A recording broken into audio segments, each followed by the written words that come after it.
Paix et grâce, peuple de Dieu. Nous sommes ravis encore de vous retrouver dans notre troisième émission de cette année. Et nous commencerons par nous excuser pour notre voix qui est cassée. Comme vous le saviez, nous étions dans un programme de 4 nuits de prière, 4 nuits de puissance et de délivrance que nous avons commencé le mardi et nous avons fini hier, le vendredi. Et c'est jeudi et c'est dimanche plutôt, le 26 janvier 2025. À 16h, nous serons sur Kitega numéro 50, où nous serons là pour célébrer l'Éternel et louer celui qui a été avec nous pendant 4 jours, celui qui s'est manifesté en puissance et en témoignage. Et vous êtes nos invités. Venez, nous allons glorifier Dieu ensemble et nous allons en profiter pour prier pour les malades, comme nous l'avions dit. Vous savez, quand Jésus prêchait, on nous dit il prêchait et guérissait les gens. C'est-à-dire que l'évangile ne consiste pas dans les discours persuasifs de la sagesse, mais l'évangile, c'est aussi la démonstration de la puissance. Et c'est comme ça que ce dimanche 26 janvier 2025, bien-aimés, sur Kitega numéro 50, non loin des avenues Bokassa et Bakongo, venez, bien-aimés, expérimenter la puissance de Dieu. Nous allons commencer à 16h et nous serons en prière. Nous allons louer notre Dieu qui est avec nous pendant 4 nuits de puissance et de miracles et de délivrance. Et puis, nous allons prier pour les malades. Et Dieu sera au rendez-vous et il va se manifester. Nous continuons avec notre exposé. Nous disions que Daniel avait sur lui l'esprit supérieur. Et c'est cet esprit qui donnait à Daniel des lumières. Nous avons expliqué le pourquoi des lumières. Et puis, ça lui accordait aussi l'intelligence. Et nous avons expliqué, nous avons défini l'intelligence non selon les dictionnaires, mais nous avons défini l'intelligence selon la Bible. Et nous avions dit que selon Dieu, l'intelligence c'est la lumière. C'est-à-dire que quand on dit que ce monsieur est intelligent, a de l'intelligence sur les Écritures, c'est-à-dire qu'il a la lumière. C'est comme ça que nous disions, bien aimés, pour comprendre la science des saints, pour connaître la science des saints, il faut avoir un guide, il faut être guidé par un ministre. Mais comment reconnaître ce guide? Ce guide doit avoir la lumière sur les Écritures. Ça doit être un homme qui a les yeux ouverts. C'est comme ça que, excusez-moi, je vais me servir. Je peux prendre M. Balaam, bien qu'il soit divin, mais vous comprendrez avec moi que quand Balaam parlait à Balak, Balaam dira, il dira quoi? Je prends seulement Nombre 24, verset 15. Balaam qui va dire, Balaam prononça son oracle et dit, parole de Balaam, fils de Béor, parole de l'homme qui a l'œil ouvert. Vous voyez, bien aimé, Dieu n'envoie jamais des aveugles. Dieu envoie des gens qui ont l'œil ouvert. Voilà pourquoi le ministère, c'est l'œil du corps. Et comme l'œil du corps, on nous fait voir que l'œil, c'est la lumière. Donc le ministère, c'est la lumière et il est appelé à porter la lumière. Et l'intelligence d'un ministre de Dieu est estimée par rapport à la lumière qu'il a sur les Écritures. Donc quand on parle de l'intelligence, en réalité, en un mot, l'intelligence, c'est la lumière. Or, l'évangile que nous vous prêchons, c'est un évangile de précision. Et la précision, c'est la lumière qu'on apporte sur les Écritures. Voilà pourquoi je vous avais promis la fois passée que, je vérifie déjà ma montre, je vous avais promis la fois passée que je parlerai, je vais ajouter quelque chose pour vous démontrer que l'évangile, c'est aussi la mathématique de Dieu. Et là, nous dirons, dans le livre d'Apocalypse, nous allons voir comment est-ce que le Seigneur nous démontre que l'évangile, la lumière, c'est aussi la mathématique de Dieu.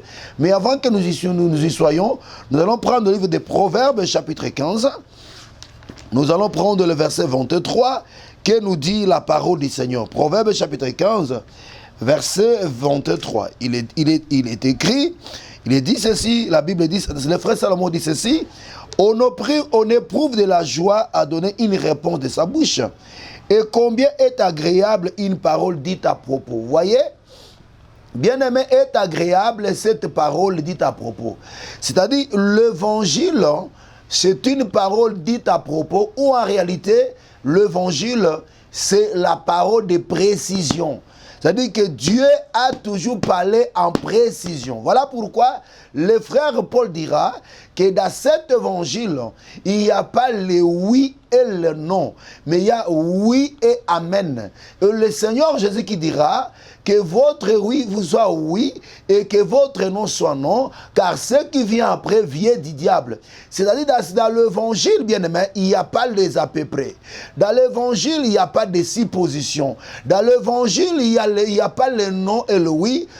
L'évangile, c'est une science exacte plus que la mathématique.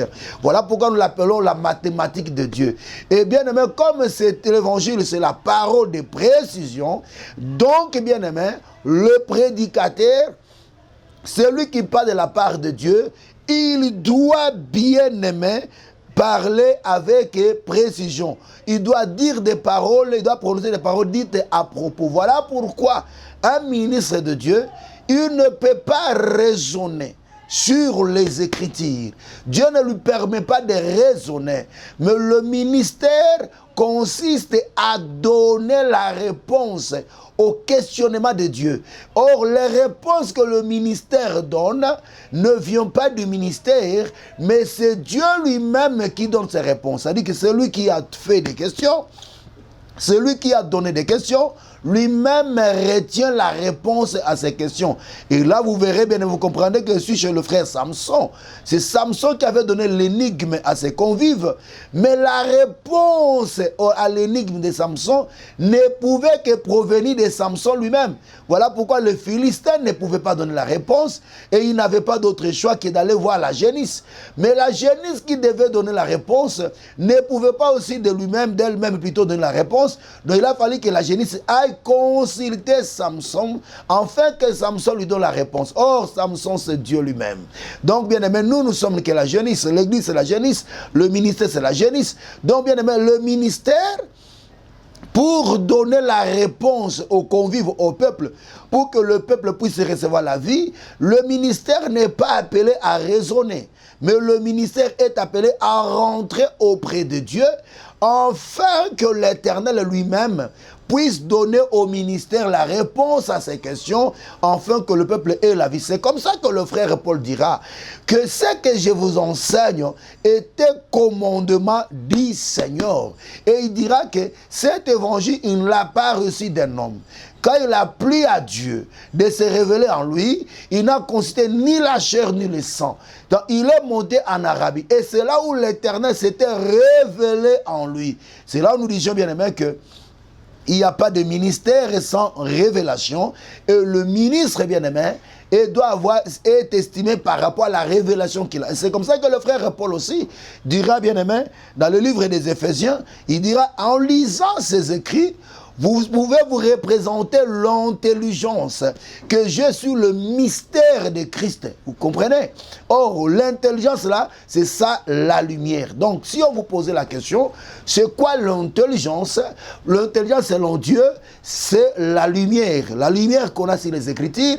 Et un ministre de Dieu, un homme de Dieu, se fait reconnaître par la lumière. Attention. Bien-aimés, nous avons beaucoup d'intelligents selon les humains. Nous avons des gens qui ont la capacité de capter, de bloquer et de répéter. Et c'est ça l'erreur que beaucoup de pères, comme je l'ai toujours dit, ont commise, bien-aimés. C'est-à-dire que c'est quoi cette erreur? Quand ils se retrouvent devant un fils qui répète 3, 4 et 5 ministres, ils croient que ce fils-là a la lumière. Or, en réalité, c'est juste une répétition de perroquet. Bien-aimé, et c'est comme ça qu'on a imposé les mains à plusieurs personnes, ne sachant pas que tout ce que ces gens disaient, en réalité, n'était que l'accumulation de plusieurs sermons qu'ils ont ramassés, écoutés de gauche à droite. Un vrai ministre, bien qu'il écoute les autres, mais il doit avoir sa particularité. Et cette particularité, c'est ça la lumière qu'il a sur les Écritures. Donc c'est quelqu'un, même si on l'isolait des autres ministres, et qu'on vidait sa caboche de toute la connaissance qu'il a reçue de gauche à droite, quand il commencera à parler sur les Écritures, vous trouverez bien aimé qu'il a la lumière. Comme Daniel, il ne connaissait pas les songes du roi, mais une fois devant le roi, il pouvait révéler les songes ainsi que son explication. De même que Joseph, et de même lui-même encore Daniel devant Belchatsar. Vous comprenez? Donc par là, nous voulons seulement démontrer que la lumière, c'est l'intelligence. Mais pour que nous soyons fidèles avec notre promesse, avec nous-mêmes, nous allons prendre Apocalypse chapitre 13. Et là, nous allons voir ce que, bien aimé, le frère Jean est en train de nous écrire ce qu'on lui a dit. Apocalypse chapitre 13, nous prenons le verset 18. Que nous dit la parole du Seigneur? Nous allons lire au nom du Seigneur Jésus. Excusez-nous. La Bible dit ceci, je prends le verset 18. C'est ici la sagesse, que celui qui a de l'intelligence calcule le nombre de la bête, car c'est un nombre d'hommes, et ce nombre est 666. Vous allez comprendre d'abord ici, on dit c'est ici la sagesse. Or la sagesse, nous avions dit selon le frère Salomon dans Ecclésiaste chapitre 8, que la sagesse c'est la lumière. Donc on peut dire c'est ici la lumière. Là où on dit c'est ici la sagesse, on peut traduire ça en disant c'est ici la lumière. Que celui qui a de l'intelligence calcule le nombre de la bête. C'est-à-dire que la lumière, c'est l'intelligence. Et quelle intelligence? L'intelligence de calculer. Donc, bien aimé, or, quand on calculer, c'est répondre aux questions difficiles. C'est résoudre les questions difficiles. Nous y reviendrons, mais néanmoins, lisons un peu ce que la femme de Belteshazzar en dit. Qu'est-ce que la femme de Belteshazzar parle par rapport aux questions difficiles? Bien que nous y reviendrons dans la suite. Nous sommes dans Daniel chapitre 5. Nous prenons, bien aimé, le verset 12. On dit ceci. Parce qu'on trouva chez lui, chez Daniel, nommé par le roi Belteshazzar, un esprit supérieur de la science et de l'intelligence, la faculté d'interpréter des songes, d'expliquer les énigmes et de résoudre les questions difficiles. Vous voyez? On nous fait voir, bien aimé, que Daniel avait la capacité, l'onction qui était sur lui donnait la capacité de résoudre les questions difficiles. Sachez-le, bien aimé, que la Bible, ce n'est pas un livre pour enfants. La Bible, bien aimé, ce n'est pas un livre pour la maternelle. La Bible, c'est un livre qui contient des questions tellement difficiles que, bien aimé, s'il n'y a personne pour vous guider, vous n'allez pas la saisir, vous n'allez pas saisir la quintessence de ce qui est écrit. Voilà pourquoi on dit, voici la lumière. C'est ici la lumière ou la sagesse, que celui qui est intelligent calcule. Vous voyez que la lumière, c'est le résultat de la mathématique. Donc, est éclairé celui qui connaît la mathématique de Dieu. Et ceci nous amène directement, bien aimé, chez le frère Moïse. Vous verrez que quand Dieu lui révéla le tabernacle, ainsi que tous ses ustensiles, Dieu avait pris le soin et le luxe de donner à Moïse le mesure de chaque ustensile, que ce soit le planche, que ce soit, bien aimé, le parvis du tabernacle, que ce soit le sanctuaire lui-même, les tapis, bien aimé, la couverture des peaux de dauphin. Tout ce qui était fait selon le mesure précise de l'Éternel. Vous voyez, ce n'est pas pour rien que Dieu a agi ainsi. C'était pour nous parler que son évangile, c'est un évangile de précision, là où il n'y a pas le oui et le non, là où il n'y a pas le ténèbre et la lumière, mais là où il n'y a que la lumière. Quand je parle de ténèbres et la lumière, là je ne parle pas de la loi et de la grâce, mais là je parle de la confusion. C'est-à-dire que dans cet évangile, il n'y a pas de confusion. Voilà pourquoi, si vous voyez deux personnes confesser des choses différentes, bien aimé, je le vous ai toujours dit, sachez-le, ou soit tous les deux sont dans l'erreur, ou alors l'un d'eux dans l'erreur. Donc nous suivons celui qui connaît bien le chemin. Vous savez, Naomi a rentré à Bethléem avec Ruth. Naomi n'a pas tâtonné sur la route parce que Naomi avait la connaissance précise du chemin de Bethléem. Et c'est comme ça que Ruth pouvait se retrouver à Bethléem. Et puis quand Naomi conseillait Ruth par rapport à Boaz, vous comprendrez avec moi que Naomi connaissait très bien Boaz au point que tous les conseils que Naomi avait donnés à Ruth avaient atteint leur objectif. C'est ça le ministère. Le ministère connaît le chemin du ciel avec précision, connaît l'époux avec précision, et quand le ministère vous parle, c'est sans énigme, c'est sans confusion. Bien-aimé, voilà, bien-aimé, que le Dieu de Dieu vous bénisse. Vous voyez, bien-aimé, que ici nous voyons que l'évangile, la lumière, c'est le calcul, c'est la mathématique de Dieu, c'est cette capacité de résoudre les questions difficiles, bien qu'on en reviendra. Et je laisse le frère Moïse, je vais voir même le frère David. Vous verrez que c'est à David qu'il a été révélé le temple que Salomon devait construire. Mais là encore, Dieu révéla à David par son doigt ce temple avec tous les calculs précis. Voilà pourquoi le frère Salomon dira que les paroles dites à propos sont agréables. Ou alors la parole dite à propos est agréable. C'est-à-dire que quand est-ce que l'évangile devient agréable? Quand est-ce que l'évangile devient un vrai culte? Quand est-ce que l'évangile, bien-aimé, béni? C'est quand l'évangile est donné avec exactitude. C'est comme ça que le frère Luc nous dira aussi, j'aime le frère Luc, c'est un bon enseignant. Quand vous prenez Luc chapitre 1er, je sais que vous connaissez tous cette écriture, et puis c'est une écriture qu'on avait l'habitude de donner au commencement de nos émissions. On dit ceci, je prends le verset 3, il dit, il m'a aussi semblé bon, après avoir fait des recherches exactes, vous voyez, dans l'évangile, il y a d'abord l'exactitude. C'est ça la lumière. La lumière apporte l'exactitude. La mathématique apporte l'exactitude. Parce que les ministres sont des constructeurs, sont des architectes. Le frère Paul a dit, j'ai posé le fondement comme un sage architecte, et que celui qui construit dessus doit construire par rapport au fondement. Vous voyez? C'est-à-dire que dans le domaine de l'architecture, on ne fait pas de blagues avec la précision. Questionnez les architectes, ils vous diront que dans l'architecture, bien aimé, la précision est de rigueur. Quand vous négligez la précision, vous pouvez faire écrouler toute la maison. Et là, le frère Paul nous le confirme. Il dit, j'ai posé le fondement comme un sage architecte. Et celui qui construit dessus doit veiller par rapport au fondement. Vous voyez? C'est-à-dire qu'il doit avoir la lumière, il doit connaître le calcul, la mathématique. Sinon, le peuple n'aura pas la vie. Et là, le frère Luc dit quoi?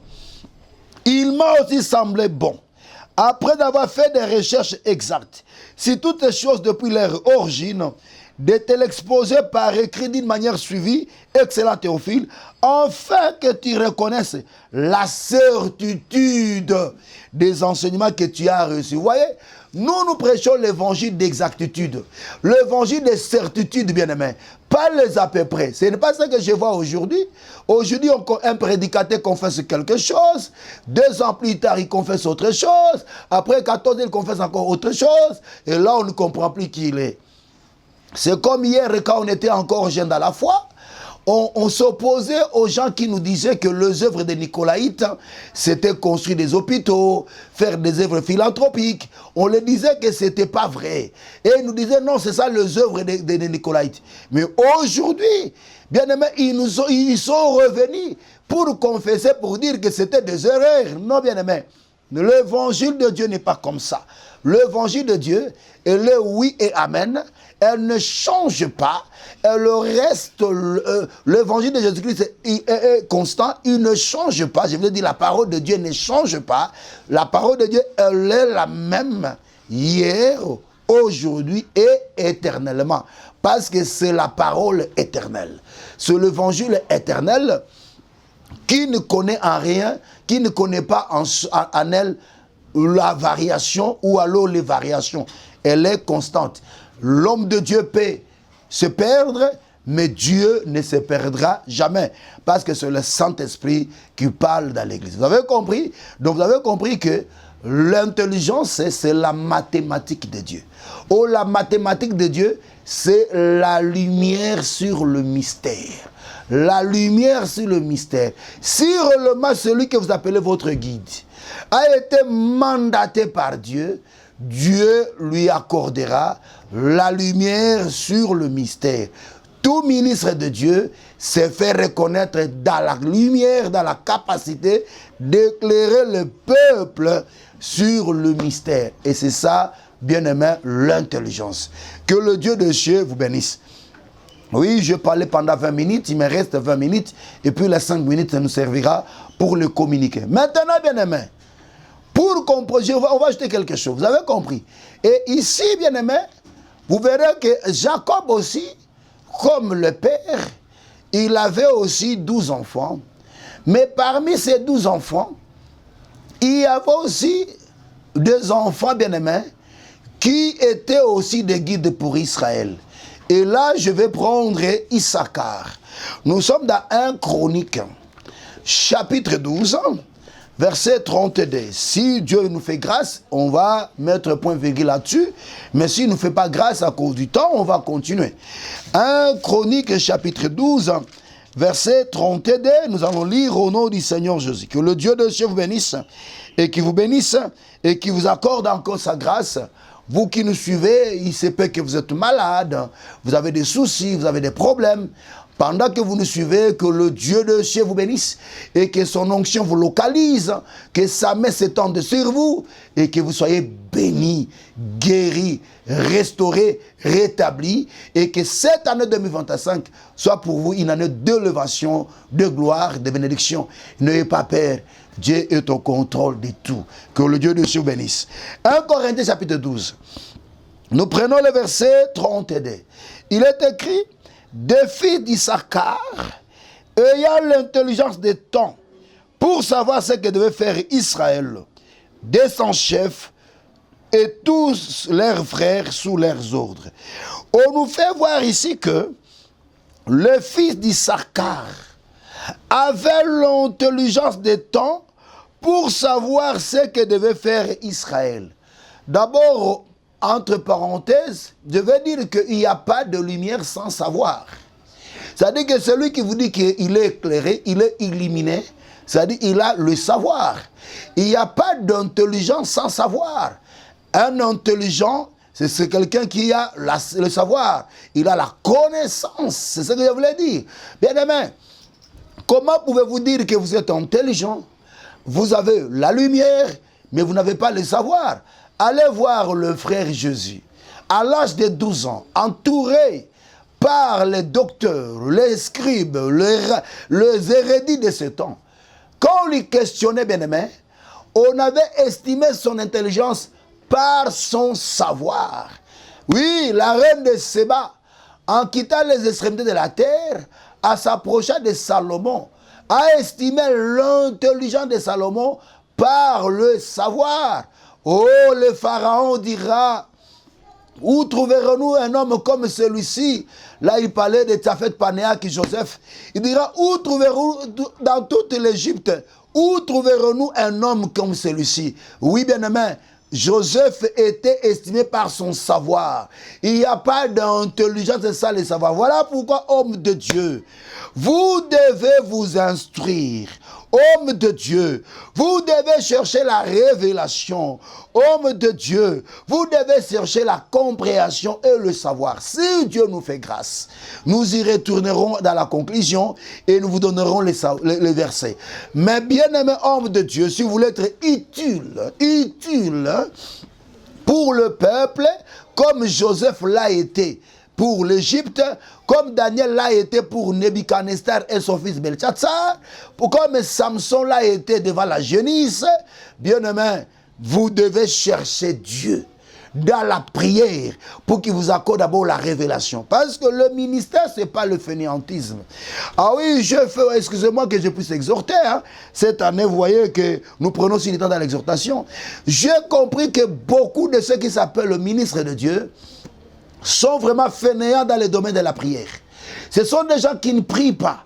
Et c'est comme ça que dans leurs prédications, leurs sermons en réalité, ne sont que le résumé de plusieurs sermons. de plusieurs autres prédicateurs qu'ils ont écoutés.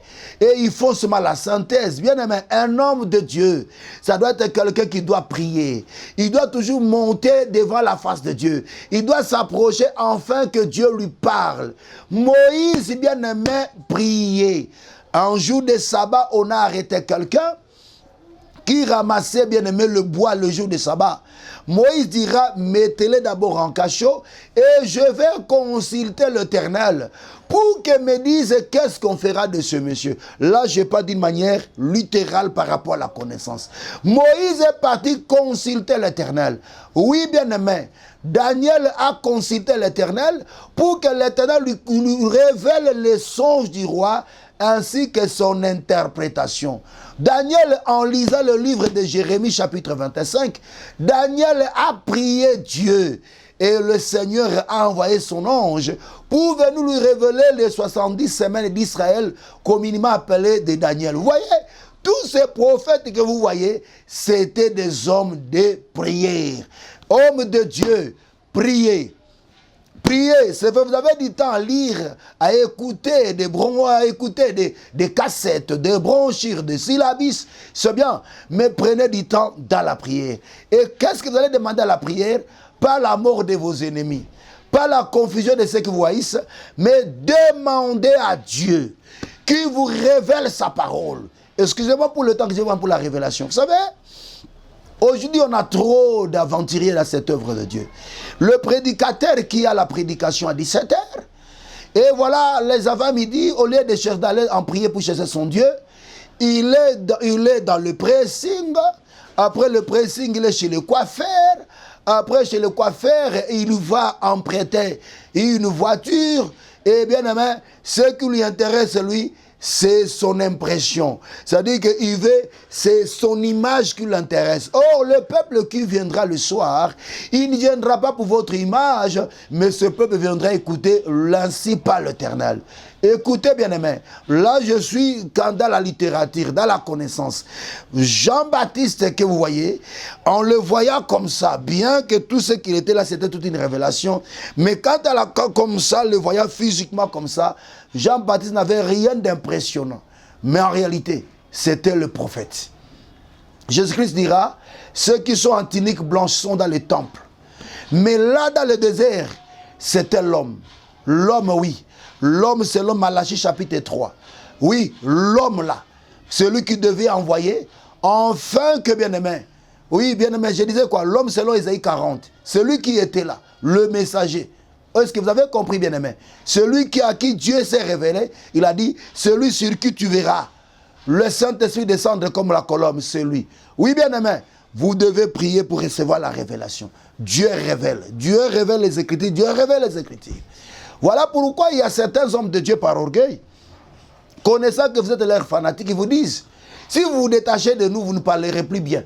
Oui, parce qu'ils savent que vous êtes fainéants dans la prière et vous ne priez pas, et qu'ils savent que c'est eux qui sont devenus vos sources d'inspiration et vos maîtres à penser. Et c'est comme ça que quand vous prêchez, ou quand quelqu'un d'autre prêche comme moi je suis en train de prêcher là, vous avez toujours tendance à faire référence à vos maîtres à penser. C'est-à-dire que si ce que nous disons ne concorde pas avec vos maîtres de penser, vous faites tomber ça. Et parfois, vos maîtres à penser peuvent être dans l'erreur, dans une grande erreur, mais parce que vous ne priez pas, vous n'êtes pas éclairé, vous ne comprendrez jamais qu'ils sont dans l'erreur. Que le Dieu de ciel vous bénisse. Donc, homme de Dieu, on vous estimera par le savoir que vous avez. Et il n'y a pas de lumière sans le savoir. Voilà pourquoi vous devez prier pour que Dieu fasse grâce de la révélation, mais pas seulement prier, vous devez aussi recevoir l'instruction. Il est écrit que celui qui écoute parlera toujours. Écoutez aussi les autres. Écoutez les éminents, les érudits. Oui, bien aimé, il faut écouter d'autres ministres, même le frère Pierre. Écoutez, lisez le frère Paul. Oh Dieu, écoutez. Quand il me dit, mais frère Pierre ne savait pas écrire, comment est-ce qu'il lisait? Mais oui, on lisait pour lui. Écoutez, bien aimé, écoutez. Et pas seulement écoutez, bien aimé, cherchez à être... Écoutez, bien aimé, soyez dans l'instruction. Faites-vous instruire. Pas seulement faire instruire, ayez aussi la compréhension. Que Dieu vous ouvre l'oreille pour que vous compreniez. Et c'est alors, bien aimé, c'est alors le savoir va se développer en vous. Et le Dieu de cieux vous bénira. Que le Dieu des cieux bénisse. Alors, nous retournons, bien-aimés, chez le fils d'Issachar. On dit ceci dans 1 Chronique, chapitre 12, verset 32. On dit que le fils d'Issachar, ayant l'intelligence des temps pour savoir ce que devait faire Israël, on dit ils avaient l'intelligence des temps pour savoir ce que devait faire Israël. Et je crois que, je demande à mon bien-aimé de regarder le chrono, parce que mon chrono à droite ici a essayé un peu à sauter. Oui, merci, que Dieu bénisse mon frère, parce que mon chrono ici avait sauté. Donc je suis en train de dire ceci, bien-aimé. Avant que j'explique qui est Issachar, je vais d'abord qu'on parle de fils d'Issachar. On dit les fils d'Issachar ayant l'intelligence du temps. Ils avaient l'intelligence du temps pour savoir ce que devait faire Israël. Par là, nous comprenons directement que le fils d'Issachar était de luminaire. Nous sommes dans Genèse, chapitre 1er. Nous prenons le verset 14. On dit ceci. Dieu dit qu'il y ait de luminaires dans l'étendue du ciel pour séparer le jour d'avec la nuit, que ce soit des signes pour marquer les époques, le jour et les années. Quand vous prenez cette écriture, vous la comparez avec 1 Chronique 12, 32, vous verrez que c'est la même chose. Là, on nous dit que le fils d'Issachar avait l'intelligence pour savoir ce que devait faire Israël. Et là, on nous dit, oui, je peux encore répéter ça, c'est ça, non? On dit quoi? David d'Issachar ayant l'intelligence des temps. Oui, cette précision-là est très importante. L'intelligence des temps, pour savoir ce que devait faire Israël. Et là, on nous dit, bien aimé, les luminaires ont été placés dans l'étendue du ciel pour séparer le jour avec la nuit, que ce soit des signes pour marquer les époques, le jour et les années. Vous voyez, le temps. Donc, bien aimé, le fils d'Issachar était de luminaire. Oh, le luminaire se font reconnaître par la lumière. Oh, quand nous parlons de luminaire ici, nous voyons le ministère. Donc, bien aimé, le guide doit être un luminaire et pas n'importe quel luminaire, un luminaire céleste. Parce qu'il est dans l'étendue du ciel pour éclairer. C'est comme ça, bien aimé. Quand vous prenez, c'est comme ça quand vous prenez 1 Corinthiens chapitre 15, là où le frère Paul exposait sur la constellation, il vous dira que dans l'étendue du ciel, il y a le soleil, il y a la lune, il y a les étoiles. Et il dira que autre est l'éclat du soleil, autre l'éclat de la lune, et même les étoiles, chacune se distingue aux autres par leur lumière. Vous voyez, bien aimé, quand nous parlons de l'intelligence, nous disons que l'intelligence c'est la lumière. On ne peut avoir la lumière que le luminaire. Parce que le luminaire ne peut avoir la lumière que le luminaire pour éclairer la terre. Oh, la terre c'est l'épouse qui est l'église. Donc le ministère, le guide sont des luminaires. C'est à cause d'eux que nous connaissons le temps. Et quand nous parlons de temps, nous voyons les dispensations, nous voyons les époques, nous voyons les alliances. Qui est cet homme de Dieu qui est dans l'incapacité de comprendre le temps, de comprendre les époques, de comprendre les dispensations et les alliances? C'est comme ça, bien aimé, que il y a des confusions même dans l'interprétation des écrits prophétiques. Il y a un frère qui est à Brazzaville, je le salue, que Dieu le bénisse. Je n'ai pas encore répondu à votre question, je crois que je vais vous répondre parce qu'on était en prière, et je vais vous répondre. Qui m'a posé la question pour disant qu'il y a un prédicateur qui parlait sur l'ouverture des sceaux et qui disait que cette prophétie ne s'est pas encore accomplie. Vous comprenez bien, mais tout ça pourquoi? Parce qu'en réalité, ces gens ne sont pas les luminaires. Et ils ne connaissent pas la dispensation. Ils ne connaissent pas le temps. Ils ne connaissent pas les époques. Si en réalité, celui que vous appelez ministre, celui que vous appelez homme de Dieu, est un luminaire, bien aimé, parmi les choses que vous comprendrez, vous reconnaîtrez en lui que c'est un luminaire, bien aimé d'abord, cette précision de dispensation. C'est quelqu'un, bien aimé, qui a la précision sur le dispensation. Pas seulement les dispensations, Il a la précision sur le temps et les époques prophétiques ou alors bibliques. Pas seulement ça.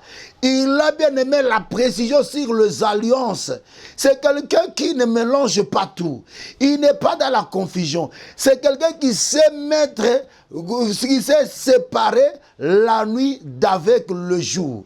C'est quelqu'un qui sait séparer la loi et la grâce. C'est quelqu'un qui sait connaître bien aimé que cette écriture s'accomplira dans tel temps et l'autre écriture dans l'autre temps. C'est quelqu'un qui connaît bien aimé nous interpréter les prophéties cycliques de choses que Dieu a dites, qui se sont accomplies partiellement dans un temps, mais qui s'accompliront encore. Vous voyez, bien-aimé?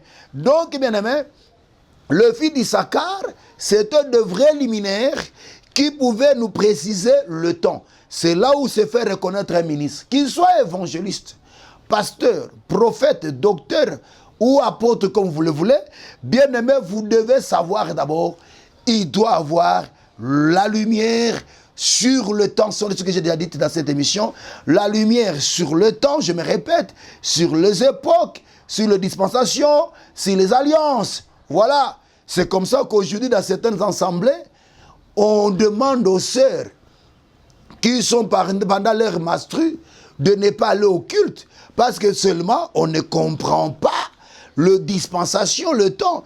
Il y a certaines églises où on recommande aux ministres qui doivent seulement se marier aux vierges. C'est parce que tout ça, on ne comprend pas le dispensation. Il y a même des gens qui lavent le pied de leurs disciples pendant la Sainte Seine.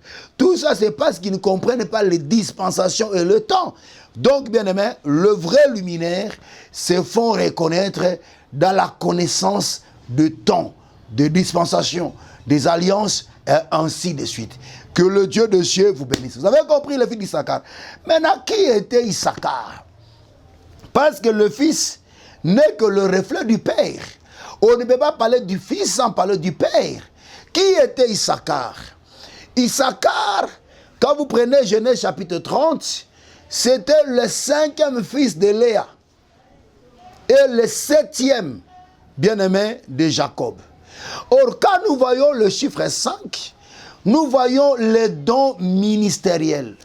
Parce qu'il est écrit, bien-aimé, il a donné les uns comme apôtres. Je vais d'abord vous préciser qu'il y a un seul ministère, c'est le ministère de la parole. C'est comme ça que quand Judas est tombé, Pierre dira que Judas est parti dans son lieu qui lui était destiné et prions Dieu, choisissez-nous les personnes qui étaient avec nous depuis le baptême de Jean et on va tirer au sort, on verra qui va remplacer Judas dans ce ministère. Et on va lancer dans ce ministère. C'était le ministère de la parole. Parce que beaucoup de gens ont profité de ça. Et puis avec Actes chapitre 13, là on dit que pendant qu'ils priaient dans leur ministère, Dieu dit, mettez-moi à part Paul et Barnabas. Ils ont mal interprété ces deux écritures pour aller écrire sur leur mur, le mur de leur temple. Oh, qui poigne ministrise, Tchotcho ministrise, Ariel le ministrise. Bien aimé, c'est ça, c'est de l'aveuglement et une fausse interprétation des Écritures. Quand on dit qu'ils priaient le Seigneur dans leur ministère, c'était le ministère de la parole. Et là, je vais encore préciser, il n'y a pas de ministère de compassion, il n'y a pas de ministère d'adoration, il n'y a pas de ministère d'intercession. Il n'y a que le ministère de la parole. À moins que vous parlez du service, oui. Si là vous parlez par rapport au service, merci mon frère, là on vous comprend, oui, le service d'adoration. Mais en ce qui concerne le ministère, là il n'y a qu'un seul ministère de la parole. Mais ce ministère de la parole, c'est comme une main, elle est subdivisée en 5 parties.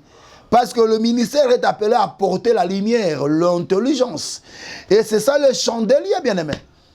Le chandelier devait donner la lumière sur le pain. Car le sacrificateur qui entrait le sabbat devait manger le pain éclairé. Et aujourd'hui, le peuple dans le sabbat qui est Jésus doit manger le pain éclairé. Et c'est cette lumière qui donnera au peuple l'intelligence sur les Écritures.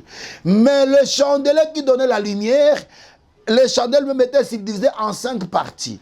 Il y avait le pied, la tige, les calices, le paume ainsi que le fleur. C'est ça, bien aimé, les 5 dons ministériels. Quand nous voyons le pied, nous voyons l'apostolat, le fondement. Quand nous voyons la tige, nous voyons le prophète. Quand nous voyons le calice, nous voyons le docteur, nous y reviendrons un jour. Quelqu'un me dit, est-ce que tu peux me donner des exemples de précision? Oui, nous sommes avec vous. Ou alors vous appelez dans notre numéro. Et puis, quand nous voyons la pomme, nous voyons le pastorat. Et puis quand nous voyons la fleur ou alors le fleur, là nous voyons l'évangéliste. Et ces gens-là sont appelés à nous apporter la lumière. Non, il ne faut pas toujours dire que moi je suis évangéliste, ces choses-là ne me concernent pas. Allez voir les prophètes. Nous sommes tous appelés à apporter la lumière. C'est ça l'intelligence. Le ministère est estimé par rapport à l'intelligence qu'il a. Pas de cris, pas de grimaces. Parce qu'aujourd'hui on a beaucoup de gens qui aiment grimacer. L'intelligence. Le ministère, bien aimé, ce n'est pas le fait d'être comme un chef coutumier. Il y a des églises où vous allez voir, il y a un papa là qu'on appelle le ministre. Lui n'enseigne pas. Lui on l'appelle le patriarche. Il dit non, je laisse aux enfants d'enseigner. Lui il s'est réfugié dans le communiqué. C'est-à-dire le communiqué, c'est ça son domaine. La prière de clôture, c'est ça son domaine. L'organisation sur l'intendant, ça domaine. C'est-à-dire, il devient aussi diacre. C'est lui qui est dans l'administration, les histoires des papiers de l'État, tout ça.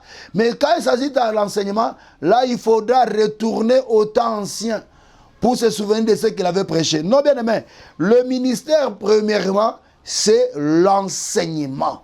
Et le reste vient après. Que le Dieu de Dieu bénisse. Vous voyez? Ici, on nous dit, bien aimé, Issachar était le 5e. Je vais me limiter par là et c'est par là qu'on va continuer. Il était le 5e. Oh, à part du 5e, nous voyons, bien aimé, dans le chiffre 5, nous voyons d'abord le ministère. Donc, le fils d'Issachar, c'était des ministres qui étaient appelés à nous apporter la lumière, qui étaient les savoirs sur la dispensation, le temps, les époques.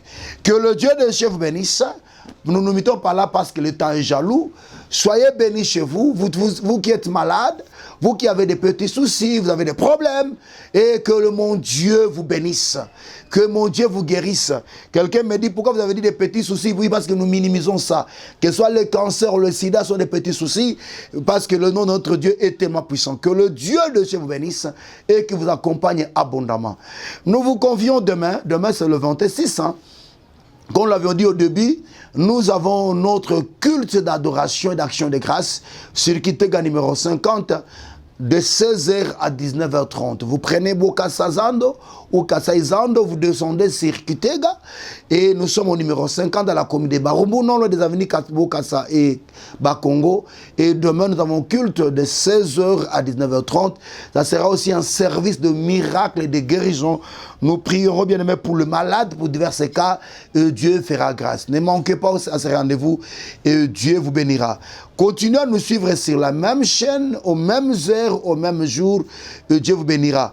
Nous sommes aussi sur TikTok, Chocho Kipwani. TikTok, Chocho, je dis bien Chocho Kipwani. Je crois que mon frère Mouchele va nous aider, je le remercie, il est en face de moi. Il va nous mettre ça aussi en bas ici. Chocho Kipwani, et là vous pouvez suivre nos communiqués et même nos sermons ici. Nous sommes en train d'étudier comment est-ce qu'on va aussi les découper, le mettre là-bas pour que vous nous suiviez aussi d'une manière professionnelle. Que le Dieu de Dieu vous bénisse.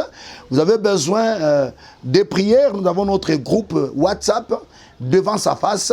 Nous passions à la télé chaque jour de 23h à minuit, mais Dieu a permis que nous n'y soyons plus à ces heures-là. Maintenant, nous continuons sur notre groupe WhatsApp. Donc, vous pouvez nous envoyer votre numéro sur le numéro qui est en bas, plus 243 80 87 87 418. Je répète, plus 243 80 87 87 418. Bien-aimés, envoyez-nous votre numéro. Nous allons vous ajouter. Et bien-aimés, vous n'allez pas regretter des moments intenses. Quand vous me regardez, seulement vous pouvez comprendre quelle est la dimension que nous avons par la petite grâce que Dieu nous a faite sur la prière. Et nous allons prier. Et Dieu fera grâce. Et puis, Dieu va nous accompagner aussi par des paroles de connaissances, de prophéties. Et bien aimé, vous serez impactés. Donc, écrivez-nous. Pour le reste, bien aimé, Vous pouvez aussi nous écrire sur le même numéro si vous avez besoin de nos audios. Nous suivre aussi sur notre chaîne YouTube, Tchotcho Kipwani TV. Et pourquoi pas sur notre page Facebook, Tchotcho Kipwani. Donc nous sommes dans tous ces instruments-là et dans tous ces médias-là ou alors ces réseaux pour vous servir. Que le Dieu de Dieu vous bénisse et soyez comblés dans tout ce que vous faites. Je remercie mon frère Mouchele, je remercie tout le monde. Soyez bénis chez vous. Ciao et au prochain numéro. Que Dieu vous bénisse. Merci.